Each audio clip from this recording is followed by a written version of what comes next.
जय माँ समली आसुन आज आम मेथी शाग बनामा। इतार लगी पहला गोटे कढ़ई नेमा।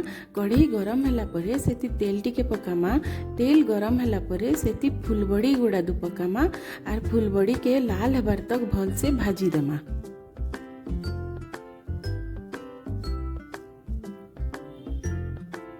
फुलबड़ी देखुन भल से भाजी ही गला।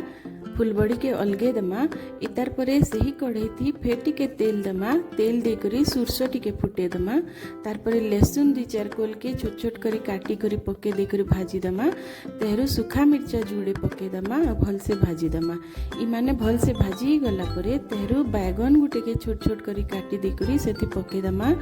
बैगन भी भल से भाजी गला परे तेहरू मेथी शाग जेन आमे बाछि कर रखितला सेटा पकामा आ ताके भल से टिके घाटी दमा।